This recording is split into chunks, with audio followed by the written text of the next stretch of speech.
Continue em espírito de oração, faça uma oração ao Senhor, se derramando, mas mais importante, se esvaziando, continue se esvaziando para receber o que o Senhor tem para transmitir nessa noite.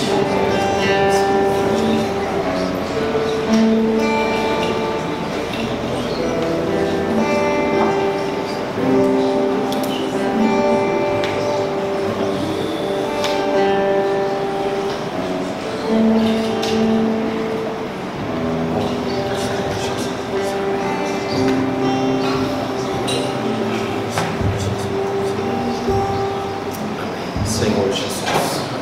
Amém. Louvado seja o Senhor. Amém. Graças ao Senhor, porque através dos hinos nós podemos nos conectar com o Senhor. Às vezes nós temos passado por tantas situações, temos tantas ansiedades, tantas lutas, e esse momento é um momento precioso. Onde através dos hinos nós nos soltamos e nos deixamos levar, Nos deixamos guiar e o Senhor vai limpando, vai nos conectando com Ele. Louvado seja o Senhor. Espero que todos vocês estejam nesse momento conectados no Espírito com o Senhor. Amém? Nessa noite nós estamos no quarto fim de semana desse mês. E todos os meses nós temos compartilhado um tema novo, Na verdade, as nossas mensagens elas estão baseadas no alimento diário, ok? Então, no caso, a mensagem de hoje baseada na semana 7 do alimento diário, ok? E nós juntamos essas mensagens e ruminamos e criamos um tema, unimos essas mensagens e formamos um tema, E o tema que o Senhor nos deu nesse mês foi crescer nos relacionamentos. Crescer nos relacionamentos. E no primeiro sábado desse mês nós vimos sobre crescer na intimidade com Deus. Porque esse é o nosso primeiro relacionamento. Esse é o relacionamento mais importante que nós podemos ter e precisamos ter, e sem o qual nós vamos estar em problemas. É o nosso relacionamento com Deus. E na verdade a falta de relacionamento com Deus gera muitos problemas, e o que nós vamos ver um pouco também nessa noite. Por isso nós precisamos desesperadamente crescer nesses relacionamentos. Mas o principal no relacionamento com Deus. Crescer significa que é passo a passo. Às vezes nós queremos as coisas instantâneas, imediatas, mas precisamos avançar pouco a pouco, passo a passo, E assim nós vamos avançar nessa comunhão com Deus. A figura da nossa intimidade com Deus nós podemos ver no tabernáculo, porque o tabernáculo ele tinha 3 partes, Átrio exterior, lugar santo e santo dos santos. Então o santo dos santos, ou a sala do trono, lá estava o trono de Deus, lá estava a sua glória, e quem queria ter comunhão mais íntima com Deus tinha que chegar lá. E é o que nós queremos. Amém? Nós queremos chegar lá, santo dos santos, na intimidade com Deus. Depois nós vimos o Evangelho e a família. Depois nós avançamos para o relacionamento conjugal, é isso? E hoje nós vamos chegar no crescer nos nossos relacionamentos interpessoais, ok? Bom, na semana passada, o nosso irmão Daniel Correia, ele compartilhou conosco sobre crescer no relacionamento conjugal, espero que quem ouviu, quem não ouviu, graças a Deus está gravado, você pode ouvir, lá através do seu celular, etc. E esse é um dos relacionamentos também mais importantes da nossa vida, que é o nosso cônjuge. E eu gostaria de falar uma coisinha ainda dentro do relacionamento conjugal, que ele falou que quando Deus criou o homem, depois de ter criado o homem, Deus disse: não é bom que o homem esteja só. Far-lhe-ei uma auxiliadora que lhe seja idônea. Tá certo?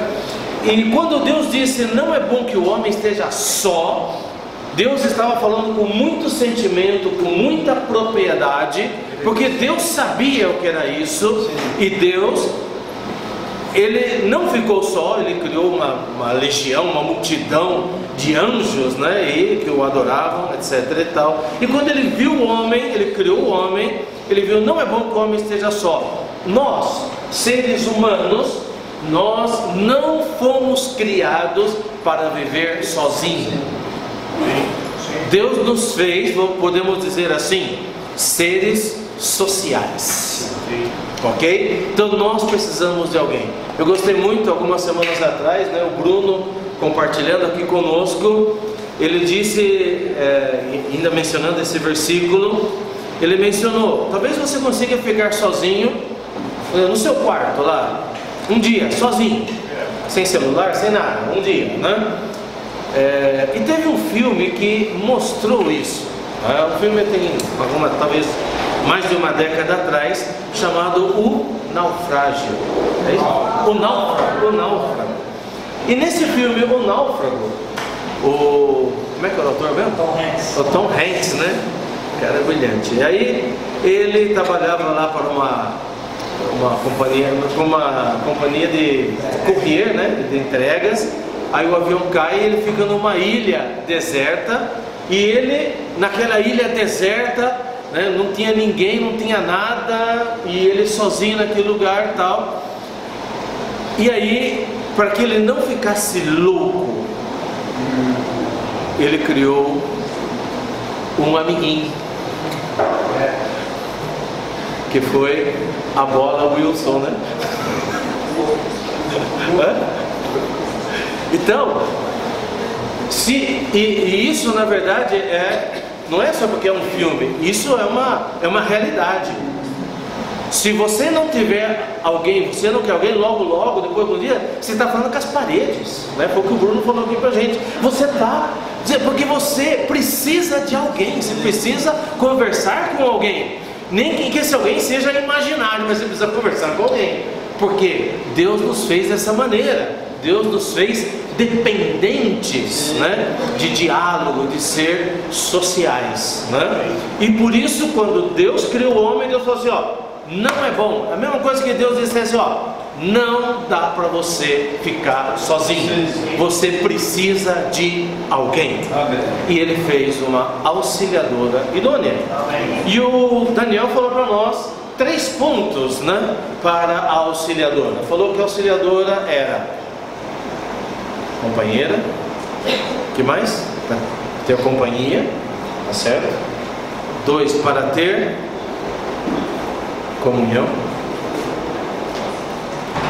Não, calma. Vocês vão chegar aí, né? Tá certo? E o terceiro que ele falou? Alguém lembra? Gente, bom, vocês vão ouvir lá, tá bom? Ele falou 3 coisas. E eu queria reforçar o seguinte, que a mulher é auxiliadora e idônea. Essa palavra no hebraico é Ezer Keneged. Não sei como pronuncia, tá? É do jeito que está escrito aí. E se você souber pronunciar, você lê a palavra hebraica ali embaixo, tá? É desse jeito aí, tá? A palavra Ezer, só a palavra Ezer significa ajuda, socorro, auxílio. E essa palavra não foi só aplicada para a mulher, ela também é aplicada para Deus. Nos Salmos, né, em muitas passagens, mas no Salmo, quando diz Deus é o meu socorro, é a palavra Ezer. Então, na verdade, quando Deus disse far-lhe-ei, eu vou fazer para você um Ezer, mas na verdade Deus mesmo é Ezer. Está entendendo? Então, as mulheres não são pouca coisa. Uau! Viu, meu irmão? Você não é pouca coisa. E vocês É algo grandioso, é algo grandioso. Porque vocês são comparadas à figura do próprio Deus. Agora, como auxiliadora, Deus fez de uma forma especial, justamente para ser ajuda. Agora, o que significa essa palavra kenegdo? Essa palavra é como se fosse alguém, tá, que te contrapõe. É alguém que é contrário a você. Aí ele fala assim, mas peraí, ela é ajuda ou ela está contra? É resistência. É resistência, é oposição. Não. Ela é no sentido de que vê uma coisa que a gente não vê. Pode ter certeza. É no sentido de alguém que não é igual a você, que ela vê de uma forma diferente, mas é para ser ajuda. Então não é competição, não é guerra de sexos, mas as mulheres são diferentes para ser complemento. Está entendendo? Então Deus fez de uma forma maravilhosa, só que o homem, né, nós seres humanos, e especialmente depois da queda, e por causa do pecado, nós não vemos dessa maneira. Então a gente acaba vendo o outro como opositor, como problema, tá? Mas na verdade, a mulher é aquela que sinceramente quer o nosso bem, e ela pode falar. Né? Às vezes, né, vamos dizer assim, sei lá, o Romildo está com uma roupa inadequada. Ninguém vai falar para ele, cara, você está cafona hoje. Não, nós não vamos falar, não é verdade? Pelo respeito, pela amizade, né? O cara anda armado também, né? Tá certo? Mas a mulher dele vai falar, olha que depois vai... Amor, pode tirar. Fala assim, não. Pode tirar já. Pode tirar já. Não, mas não sei o que, tal. Quer ver? Ela é oposição, entendeu? Ela não vê da mesma maneira. Ela vê um outro lado, mas não porque ela é contra, tá? Então esse é o sentido da palavra Ezer Kenegdo. É uma ajuda, mas uma ajuda que meio que contrapõe para ajudar você. Então, ela é uma ajuda, mas não no sentido assim, tá tudo bem, tá, não, vai desse jeito aí mesmo, tal.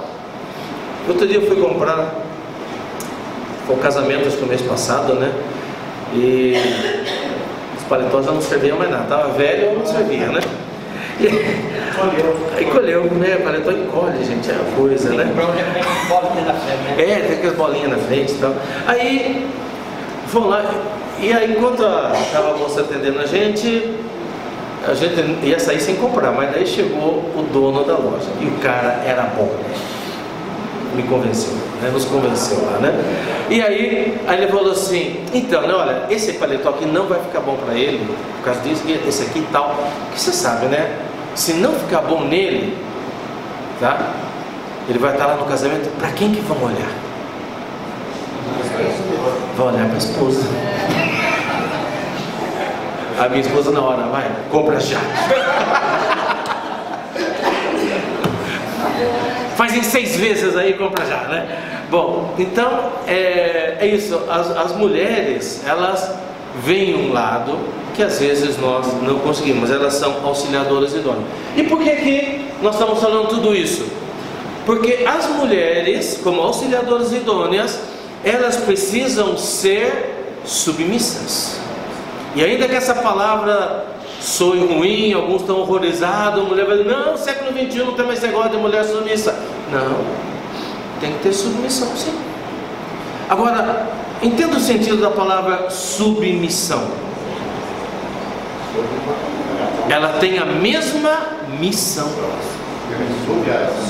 A missão foi dada para o homem. Por isso o homem, ele tem esse papel. O homem é cabeça do hogar. Do hogar não, do lar. Hogar é espanhol, né? O homem é cabeça do lar. E o homem tem que assumir esse papel. É o papel de receber a missão que Deus lhe deu. Deus nos deu, a nós homens, uma missão de cumprir a vontade de Deus. E no casamento, a mulher, ela tem a submissão, quer dizer, ela ajuda o homem a cumprir a sua missão diante de Deus. Amém? A mulher não tem missão? Não, a mulher também tem missão. Amém? Junto com o homem, junto com a família, junto com o seu lar, eles têm uma missão. Então, nós homens também precisamos assumir o nosso papel. Amém? Bom, isso era para complementar um pouco dessa questão do relacionamento conjugal. Agora nós avançamos para os relacionamentos interpessoais dentro da igreja, dentro da vida da igreja. Bom, alguém já disse por aí, onde tem gente, tem problema, né? Quanto mais gente, mais problemas, tá? E é verdade, né? Porque por causa até do pecado, todos nós temos uma maneira de ser, uma maneira de ver as coisas, uma característica, uma personalidade. Fomos criados de alguma forma, né? E sempre que você junta duas coisas diferentes, pode ter problema, né? Haja visto o número de casais, né, que tem alguma dificuldade leve, né? Ou muitos casais que têm muitos problemas e problemas grandes, né? Então juntou dois, para viver dois juntos hoje já está difícil, né? Ok? E agora, como nós falaremos dos nossos relacionamentos interpessoais num grupo maior? Bom, o relacionamento interpessoal, está claro que é entre pessoas, ok? E esse é um termo relativamente novo, tá certo? Lá pelos anos 70 começou-se a usar esse termo, relacionamento interpessoal, especialmente dentro das empresas. Porque as empresas, os trabalhadores tinham um certo relacionamento e tinham problemas de relacionamento que afetavam as empresas, né? E aí começou-se a falar disso, o relacionamento entre as pessoas que trabalhavam. Só que depois isso se estendeu para muitas outras áreas e para todas as áreas hoje. Então nós temos certa dificuldade de relacionamento, né? Sempre que nós temos um grupo de pessoas, temos problemas, né? Então, estamos na vida da igreja, tá? E na igreja tem alguns probleminhas entre nós. Lógico que a culpa sempre é dos outros, não quero isso, né? Mas sempre tem algum problema, porque Deus também põe cada pessoa do lado da gente, né? Ó Senhor Jesus. Menos eu, né? Algum irmão uma vez disse assim, a pessoa reclamando, e aí reclamando da igreja e tal, e o irmão falou assim, você está procurando a igreja perfeita? Eu falei, tô. Então é bom você sair dela. Por quê? Irmãos, nós somos um problema. Todos nós temos dificuldades, todos somos um problema. Se a gente quer a igreja perfeita, eu preciso sair dela, né? E ela vai ficar talvez melhor. Mas na verdade o que Deus, Ele fez um arranjo maravilhoso, nos uniu, nos colocou juntos, pessoas diferentes para o nosso crescimento. Mas vamos lá, a igreja em Corinto, e a todos os irmãos que estão aqui, alguns estou vendo aqui pela primeira vez, não conheço, mas aqui parece que são os irmãos de Oswaldo Cruz, isso mesmo, amém irmãos, bem-vindo, amém? Tem os irmãos de Araras hoje também aqui, né? Graças ao Senhor. E todos vocês que estão aqui, essa é uma reunião da igreja em Limeira. Amém? Amém. Alguns irmãos, como é que é o nome? É igreja em Limeira, né? Assim como era a igreja em Corinto. É a igreja e a cidade. Era a igreja que estava na cidade. Corinto era uma cidade, então era a igreja em Corinto. E a igreja em Corinto, nós estamos lendo essa carta de Paulo, são 16 capítulos, e nós estamos lá no comecinho ainda, e vai nessa sequência. E essa igreja, nós já vimos que do capítulo 1 até o capítulo 4, ela tinha um probleminha. Eles tinham um problema de relacionamento. Eles tinham um problema de divisão. Uns gostavam mais de Paulo, outros gostavam mais de Pedro, outros gostavam mais do Apolos, e os mais espirituais diziam assim: vocês são carnais, eu sou de Cristo, mas porque eu sou de Cristo eu me divido de vocês. Então, mais uma divisão, né? Então eles tinham problemas de relacionamento e formavam grupos. Isso é o comum do ser humano, ok? Esse é o comum do homem caído, é ser bairrista, né? Eu lembro quando, bom, eu sou piracicabano de nascimento, e quando a gente morava lá, né, tem até o hino de Piracicaba, que quando toca, a turma até chora, né? Uma saudade que punge e mata um filho ausente longe de ti. Então assim, nós todos, né, somos bairristas, né? A gente gosta de se separar. Isso é o próprio do ser humano, ok? No capítulo 5 mostrou uma situação grave de adultério, que gerou um problema sério na família. No capítulo 6, litígio entre os irmãos, que os irmãos começaram a brigar entre eles, a tal ponto que foram parar lá na delegacia, né? E aí, nós somos irmãos da igreja, viu? Né? Mas foram lá brigar, né? Aí, você não quer reunir na nossa igreja, seu delegado? Deus me livre, né? Então, assim, que vergonha tantos problemas entre as pessoas, né? No final, depois nós vimos sobre o abuso da liberdade. Tudo me é lícito, mas nem tudo convém. Então, eles tinham um problema também com a liberdade excessiva. Eles se davam para o que não era devido, e isso gerou problema entre eles. Finalmente, nós vimos esses dias sobre casamento, né? Relacionamento conjugal, e que também existem problemas, ok? E antes de nós entrarmos na questão da comida sacrificadas a ídolos, que na verdade tem a ver com a palavra de hoje, nós vamos fazer essa contextualização da carta aos Coríntios, ok? Corinto, uma cidade da Grécia, ok? Naquela época a Grécia ainda não era um país, mas era a cultura grega. Houve o Império Grego, mas a cultura grega era predominante. Eu queria ler com vocês só um pedacinho, um trecho do Alimento Diário, páginas 102, 103, eu acho que deve estar projetado ali. Diz o seguinte: visto que muitos problemas foram resultado direto da influência e da mistura de elementos da cultura grega nas igrejas daquela região, isso serve de alerta para todos nós. Então qual é o ponto aqui? Mistura de elementos da cultura grega afetando a igreja. Então os problemas culturais afetam a igreja, ok? Uma característica do homem que vive na carne é a contenda, o ciúme e a divisão. Então, muitas vezes essas coisas acontecem até no nosso meio, de ter briga, ciúmes, divisão, traição, falsidade, hipocrisia. Isso gera muitos problemas de relacionamento. Mais uma partezinha que eu quero com isso traçar esse fundo para vocês.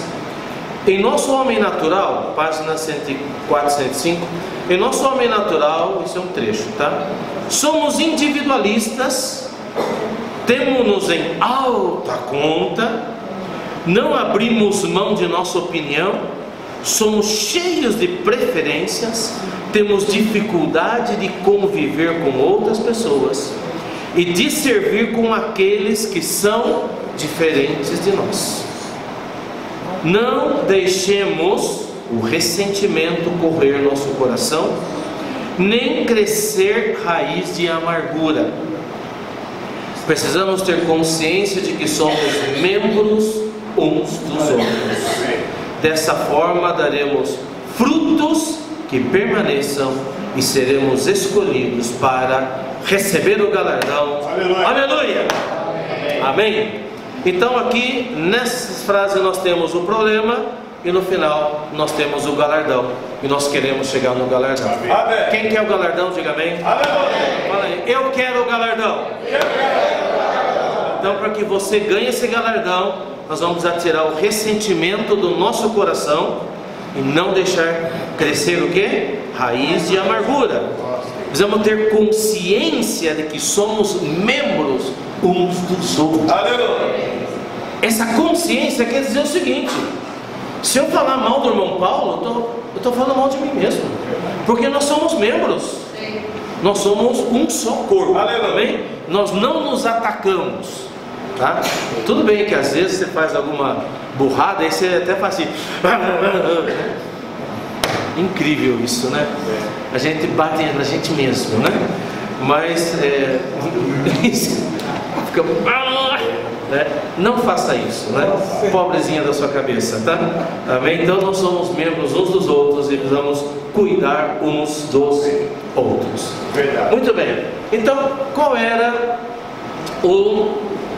a questão do problema de Corinto? Corinto estava na Grécia, e qual era uma das coisas mais fortes que havia lá na Grécia? A idolatria. E a idolatria, aí eles vão falar assim, mas o que isso tem a ver com relacionamento interpessoal? Nós vamos chegar lá, tá ok? Nós vamos chegar lá. A idolatria tem tudo a ver com os nossos relacionamentos, ok? Ainda bem que idolatria só tinha na Grécia, né? É coisa de grego isso aí, né? Tem presente de grego e tem ídolo de grego. E os gregos, né, eram idólatras, e não somente eram idólatras de ter um ídolo, eles eram também politeístas. Quer dizer, eles tinham muitos deuses, okay?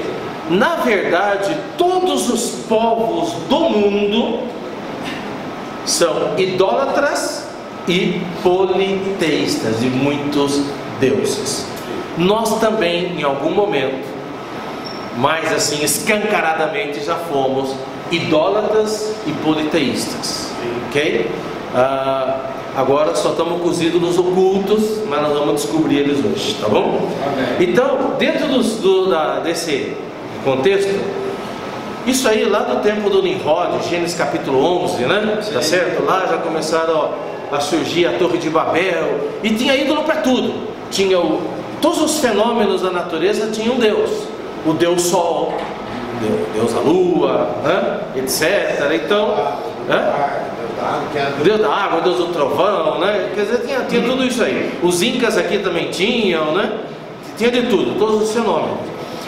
E nessas culturas, né, o único povo que foi chamado, foi formado e chamado para ter um único Deus é o povo judeu, o povo de Israel.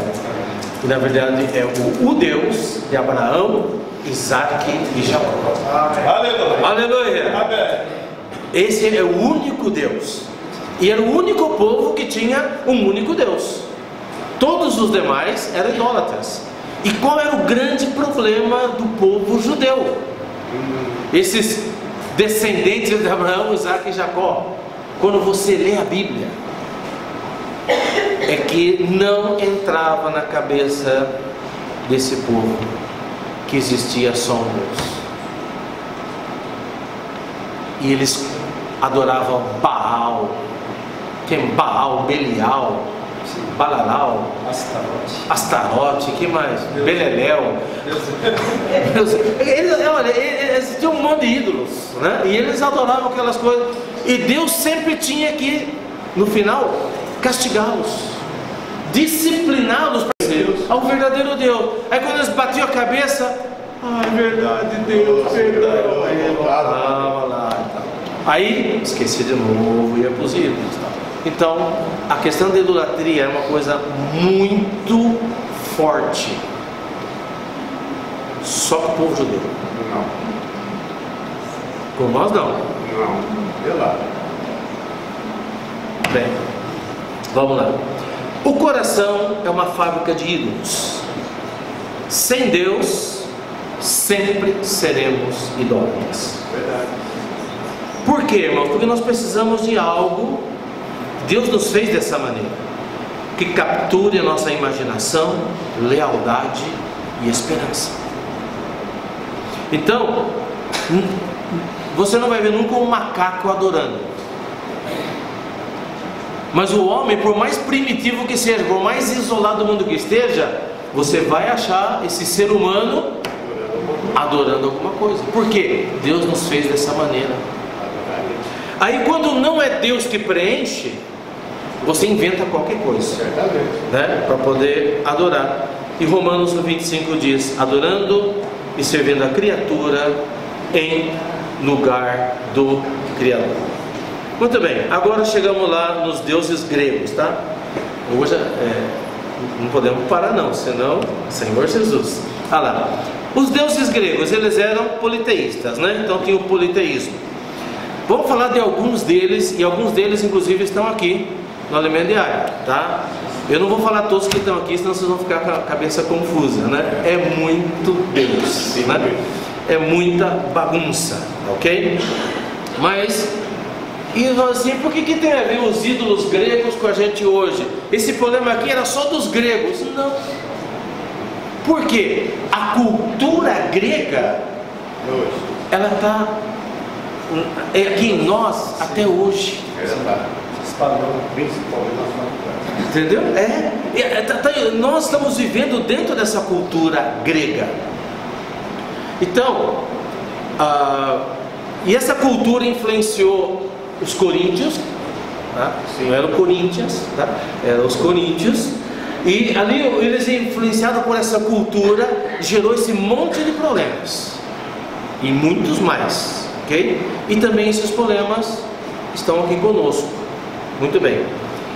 Só para entender rapidamente sobre a cultura grega e os ídolos, né? Depois vocês podem estudar mitologia grega. Eram mitos, ok? E lá na mitologia grega, os deuses que eles imaginavam, os poetas, né? Eles faziam as suas músicas, etc. e tal. E segundo essa mitologia grega, o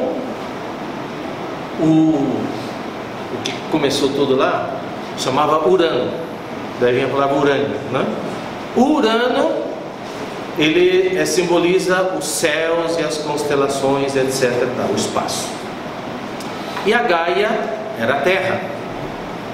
Então, da junção do céu com a terra, eles tiveram filhos, ok? Aí, então, só que o Urano, ele tinha medo que alguém roubasse o lugar dele. Então os ídolos, os deuses, né? Tá? Deus minúsculo, os deuses gregos, na verdade você quando vê eles, você vê eles, na verdade são histórias cheias de traição, de ciúmes, né? Está tudo absurdas, tá? Porque mistura, entre aspas, divindade com sentimentos humanos. Então o Urano, ele tinha medo que alguém, né, roubasse o seu lugar. Então ele fazia o que? Cada filho que gerava, ele prendia na terra, tá? Ele era malvado, ele prendia todos os seus filhos. Aí um dos filhos do Urano, o nome dele era Cronos, era o mais novinho. E o Cronos, tá? Ele, com a ajuda da mãe dele, tá? Conseguiu, né, matar o pai. E aí ele ficou sendo o maioral. Só que o Cronos, como também o pai dele era malvado, ele herdou toda essa malvadeza. E o que acontecia com o Cronos? O Cronos, quando a Reia, que era a esposa dele, ia ter filho, ele ia rapidamente e devorava o filho, porque ele pensava que ia acontecer com ele a mesma coisa que aconteceu com o pai dele. Olha só como é perigosa essas coisas que acontecem conosco, né? Às vezes quando é nossa infância, adolescência, aí você fica meio sugestionado, né? E acha que tudo vai acontecer igual. Mas aí o Cronos, ele fazia isso. Aí teve 6 filhos. Sim. E aí comeu 5. Aí a mulher, ela, quando foi nascer o 6º, porque não dava tempo, né? Ele sempre chegava muito rápido, né? Aí quando chegou, ia nascer o 6º, justamente o 6º é o Zeus. Ela pegou, deu luz, escondeu ele e envolveu uma pedra com um cobertor, um lençol, e deu para o Cronos comer. O Cronos comeu, achou que era o filho, mas aí o Zeus sobreviveu, né? Olha só, Zeus sobreviveu, e aí o Zeus derrotou o Cronos. Aí você, irmão, mas que confusão é essa? Que é esse negócio aí? Olha só, Cronos. Soa familiar para você essa palavra Cronos?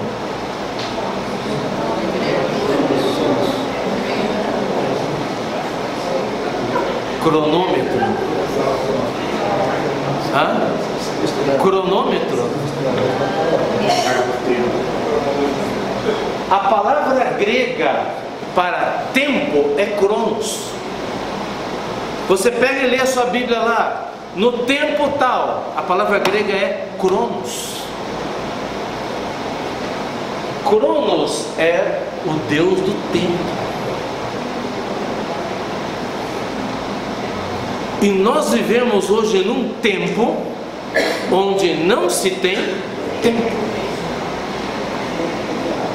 Nós estamos vivendo um momento onde tudo tem que ser rápido. Nós estamos vivendo um momento do instantâneo, onde ninguém mais sabe esperar. Não dá tempo. A tecnologia veio, e a tecnologia supostamente era para melhorar nossas vidas, porque aí nós íamos ter mais tempo. Mas acontece que por causa da tecnologia agora nós temos menos tempo. Não só isso, nós estamos desaprendendo a esperar. Nós não sabemos esperar, e o Cronos está nos dominando.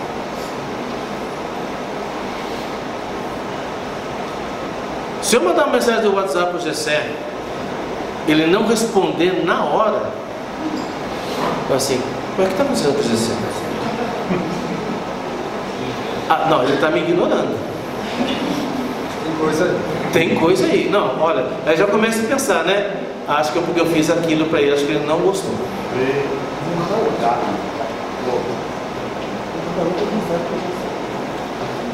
Nós estamos hoje vivendo um tempo onde,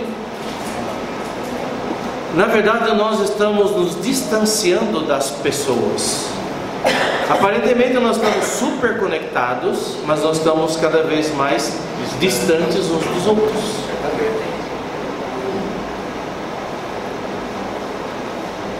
E o não saber esperar, na verdade, ele traz um grave problema que está hoje ocorrendo entre nós: ansiedade, depressão. Essas doenças, de certa forma, sempre existiram, porque até Jesus falou: não andeis ansiosos, tá? Mas o nível que está hoje, e o nível até em crianças, em adolescentes, tá? É demais, porque você não sabe mais esperar.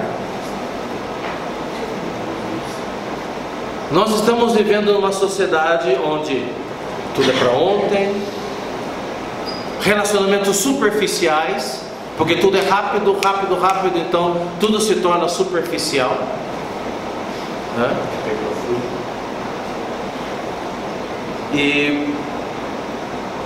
E aí quando as coisas elas têm que tomar o seu tempo, nós temos crises de ansiedade. Existe por exemplo, hoje a gente já acorda, entre aspas, apressado. Todo mundo hoje acorda meio atrasado. E a primeira coisa que todo mundo faz quando acorda é celular, mensagem do WhatsApp, no Instagram. Na Folha de São Paulo hoje saiu um artigo que é baseado num estudo feito no Canadá. Na verdade é a tradução de um artigo no Canadá, que na verdade eles confirmam vários estudos que têm se feito em vários países, né, onde a relação direta, né, direta, grande porcentagem das crises de ansiedade e depressão dos adolescentes de hoje está diretamente ligado à quantidade de tempo que eles gastam nas redes sociais. E o imperativo de felicidade que está sobrepressionando as pessoas, porque aparentemente nas redes sociais está todo mundo feliz, está todo mundo com vida perfeita.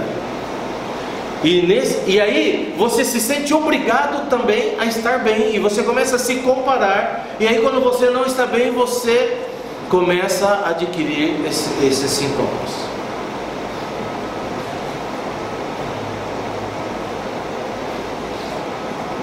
Eu não sei aqui, depende de vocês, mas normalmente o homem ele é mais prático, mais objetivo, né? E as mulheres, né, elas são um pouco mais sentimentais, né? E frequentemente as mulheres pedem: amor, precisamos conversar. Alguns homens, quando eu falo vamos conversar, até arrepia, né?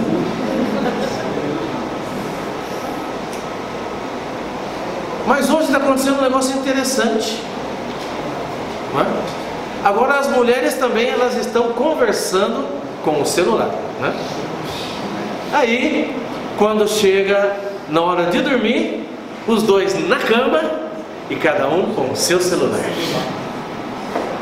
Comunicação maravilhosa.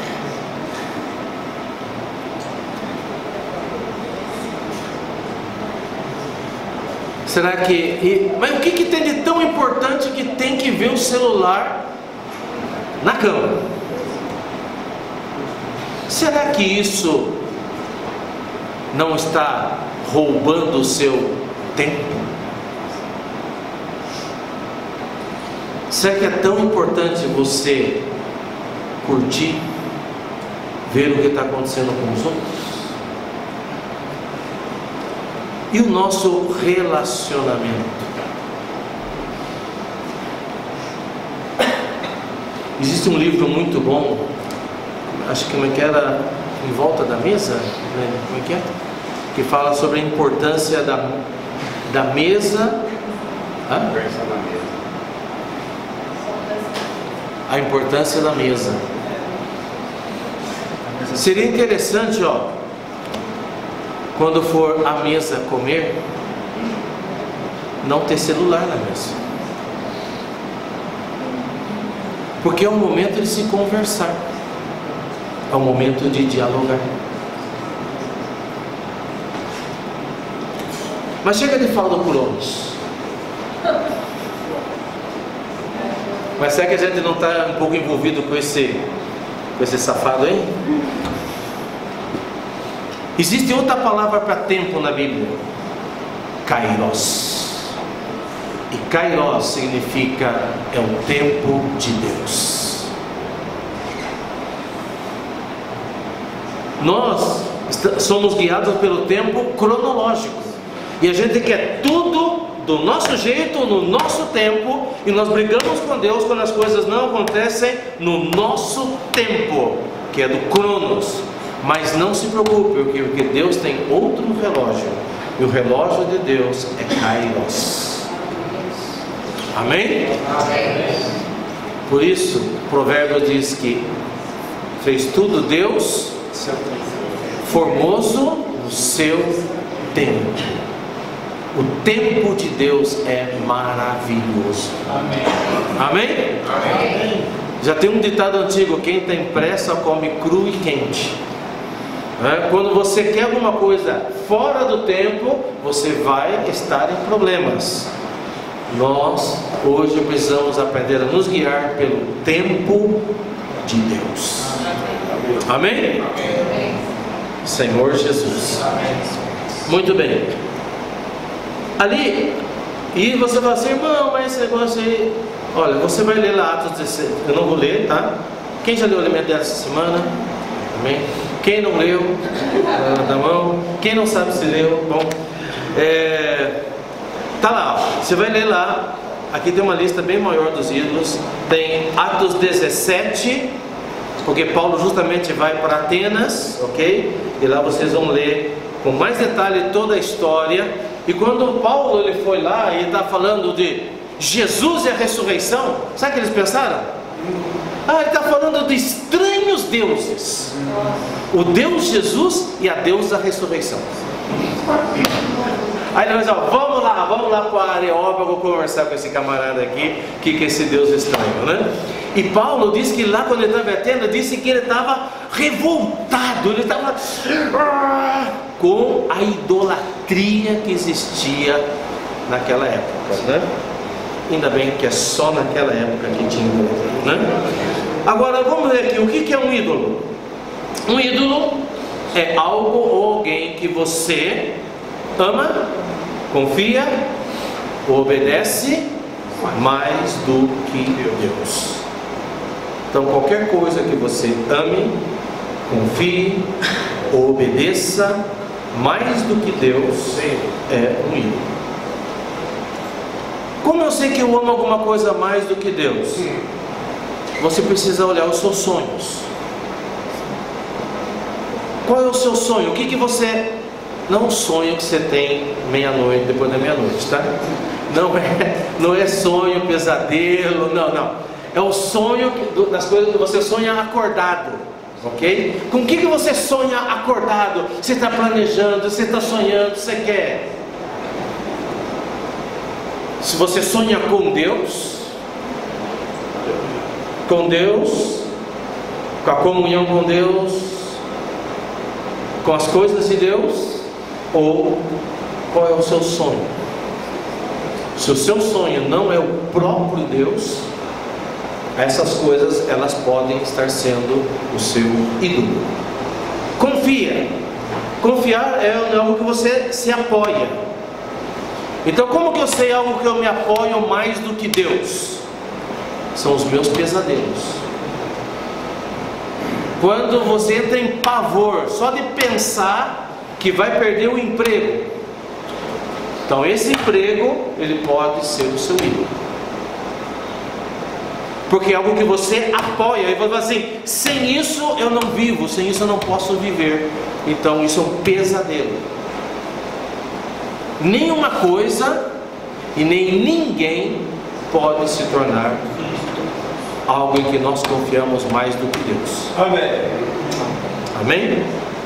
Algo que eu obedeço, e você obedece aquilo, e como eu sei que quando eu estou obedecendo a uma coisa mais do que Deus, é alguma coisa que talvez me descontrola emocionalmente, que me irrita demais, ou que me desestabiliza, algo ou alguém que eu estou obedecendo, isso pode ser um ídolo na minha vida.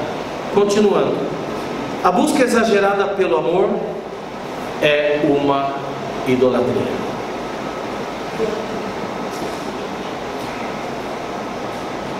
Se você quer ser amado ou amada, isso é uma prioridade na sua vida, isso pode ser uma idolatria.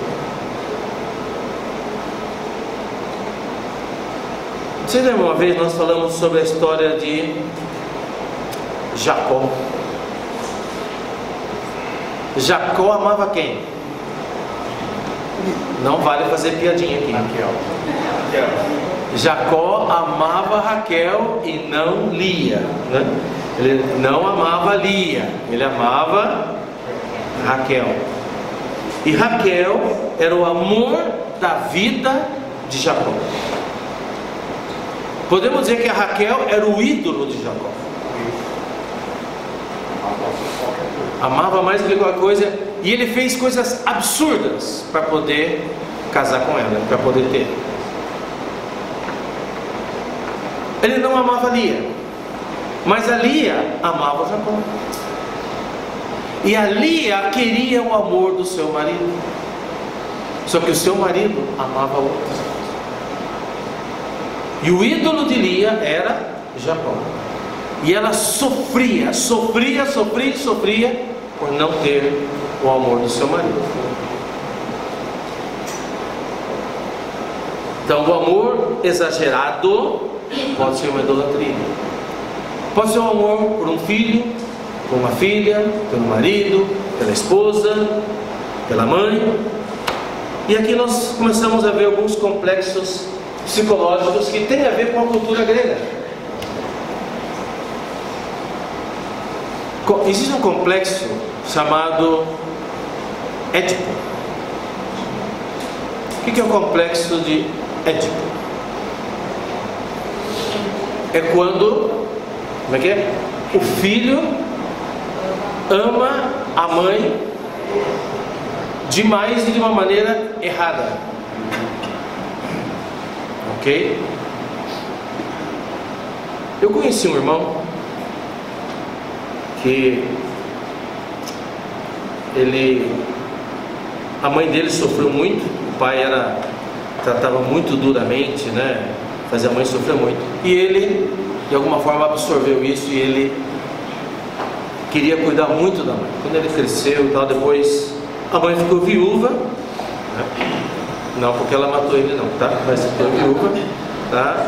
E esse irmão, ele desenvolveu um amor pela mãe, assim, uma coisa que não casou, porque a vida dele era viver para a mãe, cuidar da mãe, né, o bem-estar da mãe. E quando acontecia qualquer coisa com a mãe, se desesperava, estava lá o tempo todo. E um dia ele me falou: minha mãe já está bem avançada em idade, doente. Ele falou: o que eu vou fazer da minha vida se minha mãe morrer? Então você vê, é uma situação anormal. E quer dizer, é um amor exagerado. Isso é uma idolatria.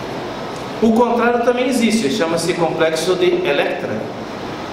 É quando a menina adquire um amor pelo pai também desmedido. Mas existe também o amor por si mesmo. E bom, tudo isso daí está na mitologia grega, tá? O Édipo, a Electra, o Narciso. Vocês conhecem o Narciso? O bonitão. O bonitão? O Narciso bonitão. Olha só como é que era a história do Narciso. Os pais dele iam ter, né? A mãe estava grávida, e aí foram chamar lá uma pitonisa, uma profetisa, não, profeta, sei lá, e falaram assim: olha, esse menino aí vai ser muito bonito e tal, só que ele tem um problema, ele não vai poder ver a si mesmo, porque o dia que ele vê, ele vai ter problemas. E aí o cara era muito bonitão, né? Era formoso, lindo demais. Acho que ele ia ser parente lá do Lúcifer, né? Mas querubim, né? Sinete da perfeição, tal, né? E era um negócio tão formoso que todo mundo se apaixonava por ele. Todas as meninas, né? Todas as moças olhavam por ele, os rapazes ficavam e tal. E ele era frívolo, arrogante, né? E tal, e ele desprezava todo mundo. E então era essa personalidade dele.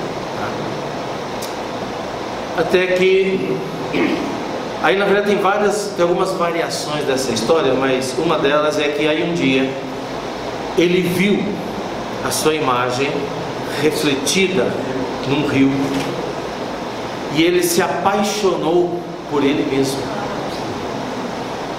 e ficou lá: que cara lindo, esse cara é demais, tal, né?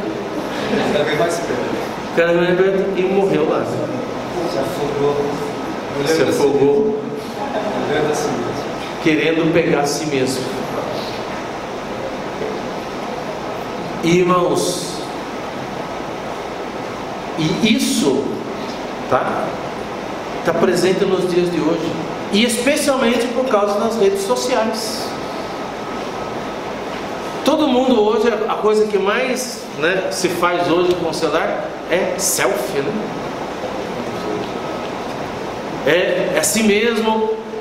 As pessoas ficam desesperadas para ver o número de curtidas, o número de seguidores, e as pessoas começam a se medir em função de quantos likes eu tenho, quantas curtidas, quantos seguidores, e tal, se estou bombando, não está. Então ficam se medindo por isso.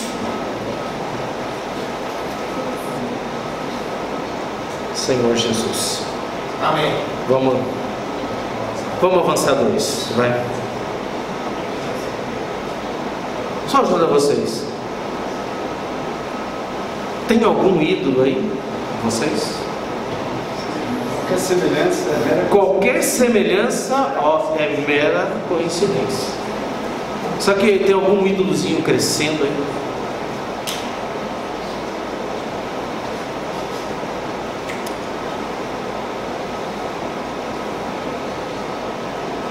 Senhor Jesus. E agora, o que eu faço? E agora? E agora? O que nós vamos fazer? Elimine os ídolos. Amém? Aleluia. Fala em voz alta. E agora o que eu faço? Fala assim: elimino os meus ídolos. Fala, eu quero eliminar os meus ídolos. O que está consumindo aí o seu coração? Talvez, alguém já disse que talvez a maioria dos, não digo todos, mas a maioria dos problemas emocionais e psicológicos das pessoas tem a ver com algum grau de idolatria. São coisas que você ama demais, dá conta, e aí você fica desestabilizado emocionalmente, com crises. Vamos lá, repita comigo isso aí, ó. Eu fui projetado para adorar ao único Deus. Fala para quem está do seu lado. Você foi projetado para adorar ao único Deus.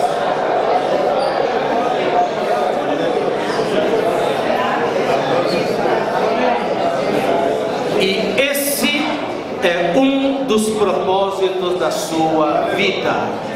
Pode falar para o seu lado. Esse é um dos propósitos.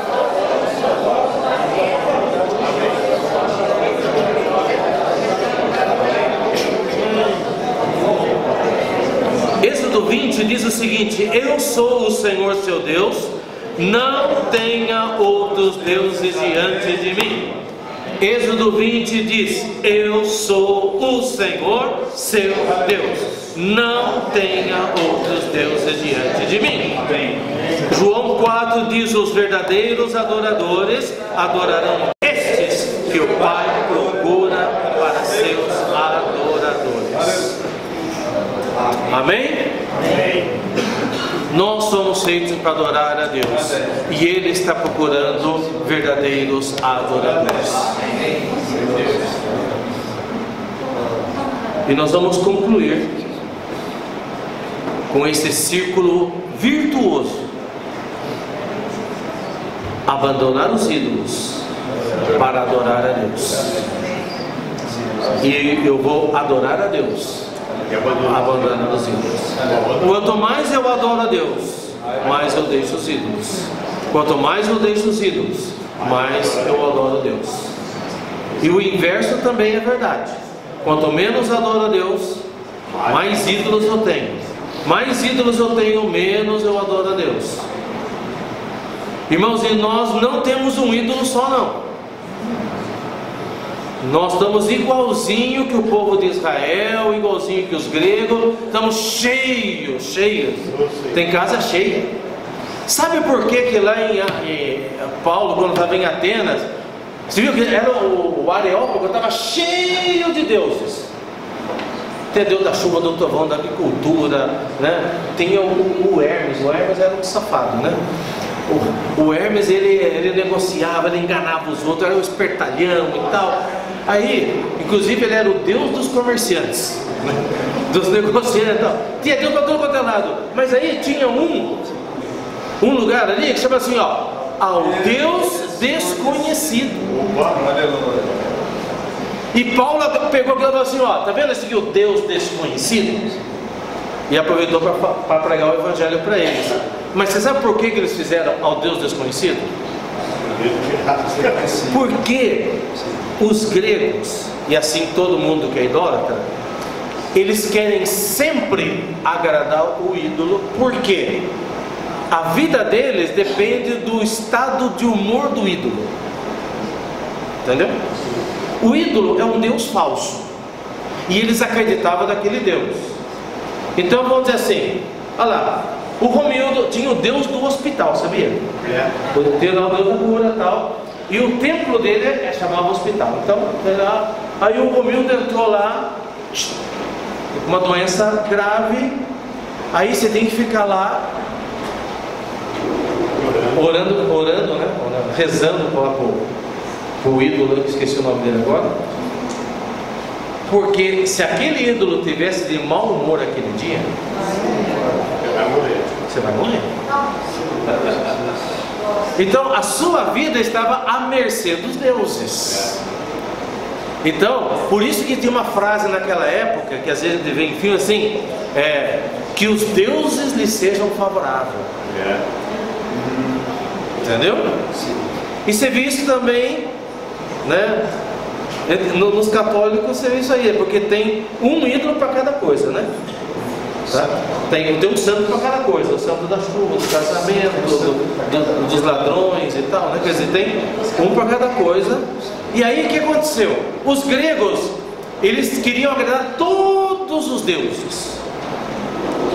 Aí então eles agradavam Deus. Claro, algumas cidades tinham o seu próprio Deus, tá? Tipo o padroeiro. E aí assim, eles falam o seguinte: vai que a gente esqueceu de um. E esse aí acaba com a nossa vida. Vamos fazer uma oferta aí. Então vai dizer aqui, ó, ao Deus desconhecido. Se aparecesse mais algum Deus aí, ficasse bravo, você, não, tá aqui, ó, que a gente não sabia o seu nome, tá? Mas tá aqui, ó, Deus desconhecido. Irmãos, nós não estamos à mercê dos deuses. Amém. Não estamos à mercê dos deuses falsos. Amém. Amém? Deus falso é ídolo. Nós devemos amar de todo o coração ao nosso único amo, Senhor, Salvador, Jesus. Ele é o nosso Deus. Senhor Jesus. Tudo que passar disso é Ele. Nós temos um único Deus. Amém? Eu gostaria de terminar aqui uma ajuda para todos nós. Amém? Você escrever no papel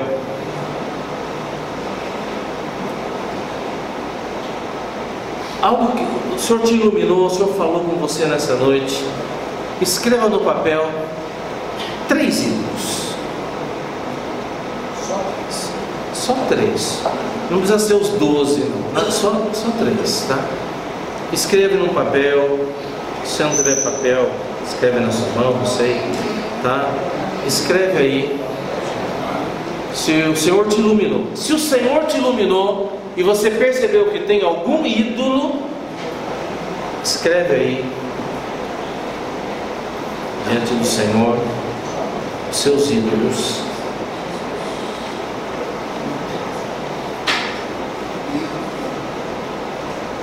Isso é para trazer uma ajuda concreta para nós. Talvez algum vai assim, não, eu não tenho ídolo nenhum, eu só amo o Senhor. Só amo o Senhor. Nenhuma dessas coisas aí tem a ver comigo. Amém. Eu vou ficar muito...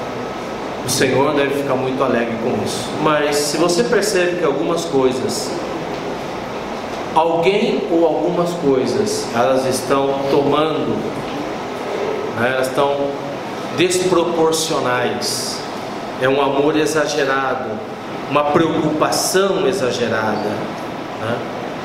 Algo que você sonha, algo que você talvez tenha pesadelo, algo ou alguém, algo que te descontrola emocionalmente. Essas coisas podem ser ídolo. Se elas são ídolo, escreve aí. Escreve na sua mão. Se você não tem papel, mentaliza, né? Pensa aí na sua mente. 3 ídolos.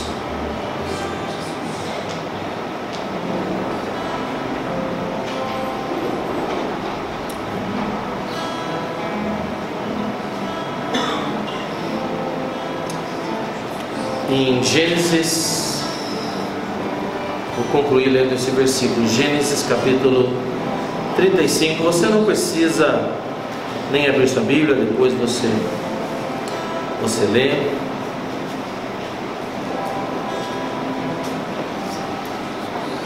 Gênesis 35, 2. Quando Jacó voltou para Betel, e Betel significa a casa de Deus, e ali ele teve a experiência de conhecer o El Betel, que é o Deus da casa de Deus. Disse Jacó à sua família e a todos os que com ele estavam: lançai fora os deuses estranhos que há no vosso meio, purificai-vos, mudai as vossas vestes. Lançai fora os deuses estranhos que há no vosso meio.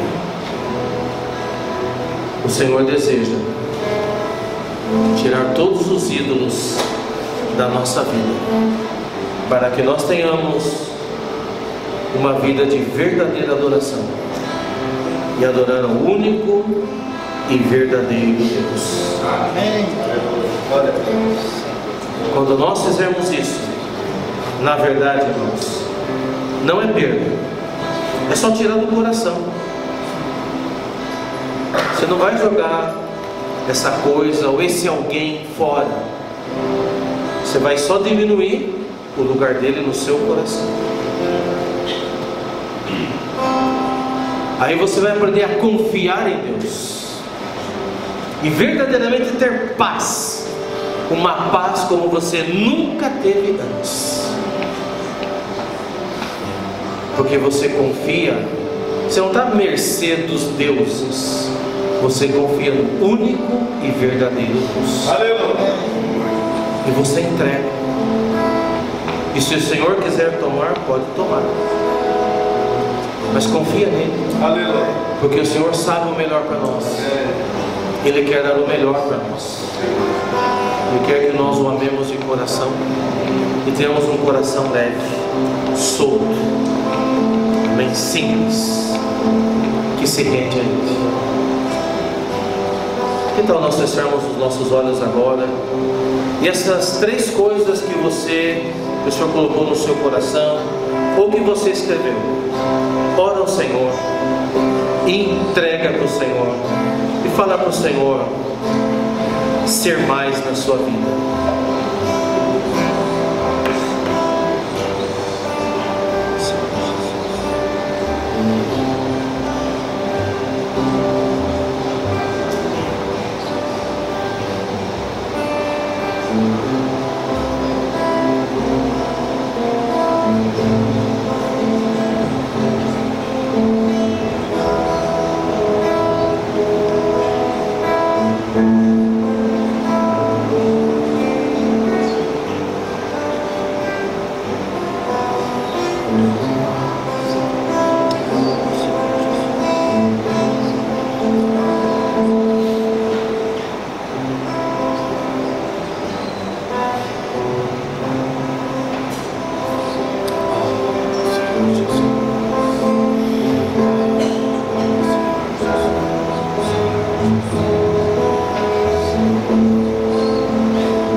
Foram inspirados por algum hino, né?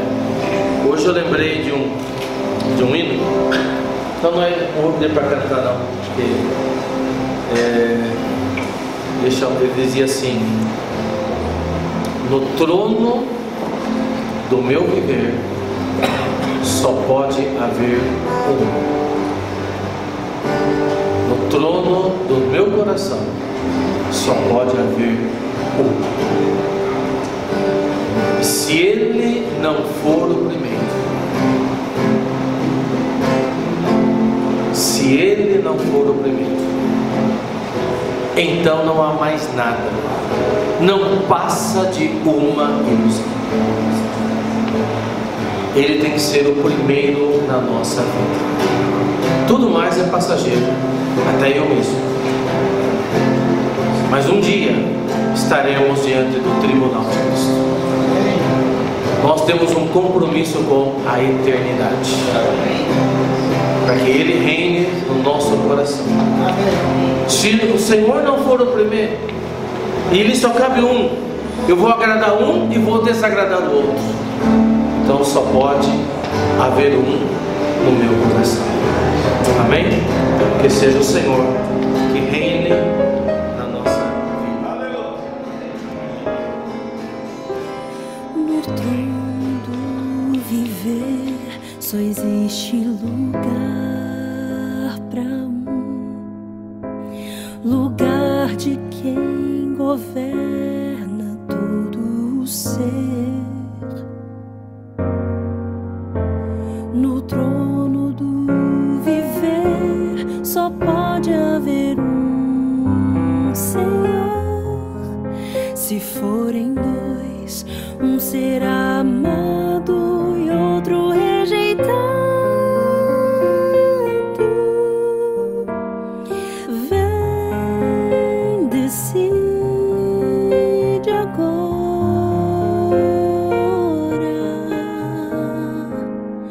quem vai ocupar seu coração.